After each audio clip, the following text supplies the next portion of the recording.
В 2008 году в мае я попал в аварию, на мотоцикле разбился. Получил 5 переломов, все это с пластинами, с железом, с операцией. В общем, такая история была. В итоге один перелом не срастался более 2 лет. Чем это все закончилось? Тем, что пластина с этим переломом на лучевой левой кости сломалась. Но так как это сломалась пластина 8 месяцев назад, спустя 2,5 года после ДТП, поставили новую, тоже операции, реабилитации, пластика. И вот я столкнулся с тем, что, оказывается, до этого перелома с пластиной я 2,5 года ходил с сложным суставом. То есть доктора мне не сказали об этом, не до этого было. Вот. И уже я стал более детально смотреть на эти все вещи после операции, после пластики, с новой пластиной.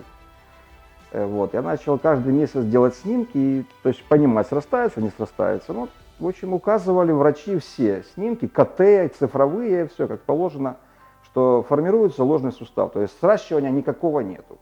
И вот в той больнице, где меня оперировали, они мне посоветовали эту клинику, в которой делают ударно-волновую терапию под названием «Аватаж».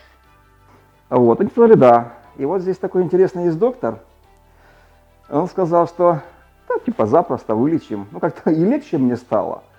Вот, но говорит, что как бы снимок, пойдешь курс 1,5 месяца, 7 процедур, и через 2 месяца сделаешь снимок. И там, если уже не срастется, то там будет однозначно какой-то прогресс. В принципе, так и получилось.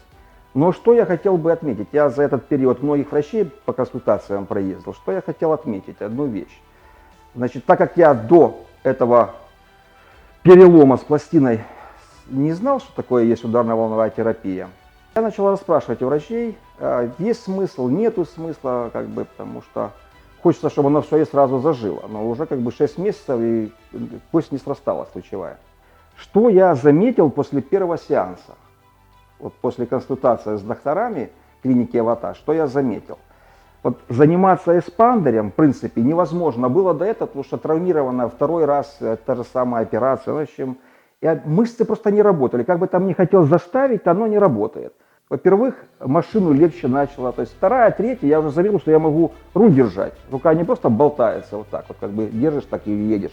А я могу уже поворачивать возле этой же клиники. То есть уже мне легче. И так вот с каждой процедурой сильнее, сильнее, сильнее, по эспандеру там я накручивал, я вижу, что усиливается рука, ну и рука как бы уже ощущение, что она уже не болтается, а вот такая какая-то целостность. Вот, поэтому после прохождения 7 процедур, 1,5 месяца примерно длилось, я сделал спустя 2 месяца снимки, и вот за 8 месяцев, то есть до 6 месяцев у меня никакого прогресса вообще не было, то есть сложный сустав, все, уже приговор поставлен. И вот за последних 2 месяца, с 6 до 8 месяцев, все, у меня теперь уже ложного сустава не видно, его даже на снимка, на КТ не видно. Вот, еще и как бы такие хорошие надписи от врача, что начал формироваться костный мозоль. То есть перелом в стадии консолидации, ну то есть как бы самое для меня самое ценное. И рука, естественно, уже как бы даже вот видно, что я могу и так вот сжимать, вот видно это все как бы. То есть и с машиной, как бы, и иногда даже начинаю забывать, что что-то с рукой не то, то есть какая-то тяжесть, ну как-то так, ну, осторожно, но вот как бы за 2 месяца, кстати, этот же срок мне и говорил доктор клиники «Аватаж», один из травматологов, так и сказал, что 2 месяца и как бы что-то будет хорошее.